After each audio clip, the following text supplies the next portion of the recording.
Hello and welcome to this now specialist part of the podcast here where we'll be reviewing Baby Driver. Again, Curtis, that's more your thing. That's what you do on your podcast, Reinventing the Reel on Spotify. And Baby Driver, the film we're going through today, critically acclaimed, won awards, nominated for Oscars, BAFTAs, Enemies Film of the Year, Empire Awards, even got a Grammy nomination for what, in my opinion, is one of the best film soundtracks of all time. And what do you have to add to that? Yes, all those things and above. I'm a very big fan of the film. I think in general, I'm a very big Edgar Wright fan. Anyway, Again, for Edgar Wright, this was a step away from his usual films with Simon Pegg and Nick Frost, those low-budget kind of indie British comedies. yeah, This was a big Hollywood production, all American made, American cast. But I feel like he handled that transition well to this big blockbuster. yeah, Didn't feel like his first attempt at such a thing. And obviously, we're discussing it now in 2020. It's been out for 3 years, came out in July of 2017, but it's as relevant as ever now due to the accusations against Kevin Spacey, who's one of the main characters, Ansel Elgort now, who's the lead character. Lily James has been in the papers lately. There was accusations of bullying on the set by John Hamm.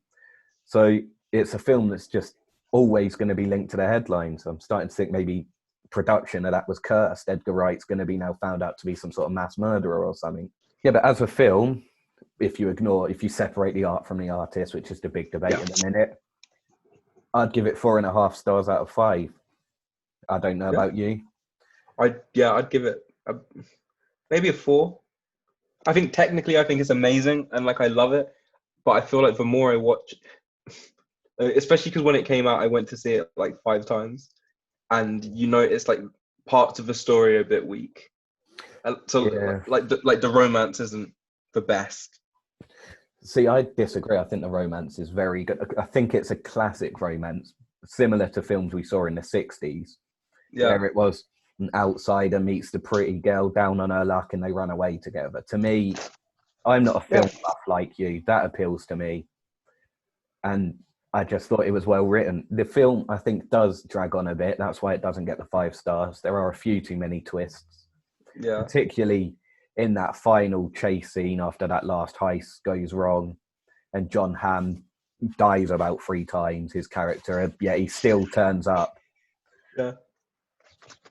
But I think the thing that makes the film has got to be the stunt work, amazing, particularly that opening chase scene, which is soundtracked amazingly, and the way that they use the music throughout the film, due to obviously the character always having headphones in to help with his tinnitus. So it's almost like we are hearing what he hears, because there's always, I noticed when I watched it the other day, a song playing. Yeah. Especially when he has Everything's headphones in. Yeah.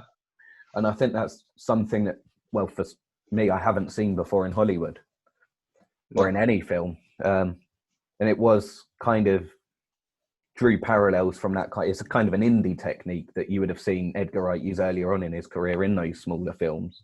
Yeah. But that's the thing about Edgar Wright. Like, I feel like with every film, he grows ever so slightly and he takes aspects from each film and but builds upon them. So like a big staple in all of Edgar Wright's films are his like he'll have fast cuts and like amazing. Edgar Wright edits within a scene of the most distinguishable thing I think in cinema today. They're so him.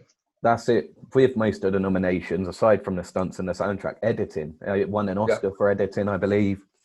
So you've just got to give it that.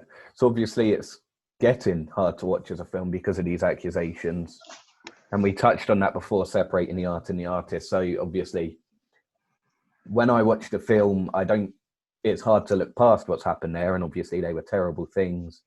Yeah. But you kind of can't take that away from the film because, I mean, the Kevin Spacey stuff came out in October 2017, 3-4 months after the film was released. So you've just got to, in my opinion, it's still worthy of that, but that has now ruined its chance of becoming what I would call a cult classic film. It had all the makings of that. Yeah. Because of these new techniques we hadn't seen, the story, it just felt like a cult classic film. But obviously, that's now not going to happen. Mm. And another huge part of the film was the Easter eggs. I noticed every time you watch it, there's a new Easter egg you spot. Like in that scene where he's getting the coffee for the first time, the lyrics of the song is appearing on the walls, on the buses around him. And I feel like that just adds to the experience of the film. And it is these little details that kind of add up when you consider how good a film is, in my opinion. Yeah. It's like things that you don't pick up like the first 3-4 times you see it. That's when it really comes down to just Edgar Wright is a master of his craft. Like from the weak points here and there, it's all of his scripts tend to be very tight and very due to the script, which could be improved, but that's made up for with the acting. These people may not be nice people, but they're good actors. Yeah. The stunts and the music, that's why I have to give it a 4.5 stars for me. Yeah.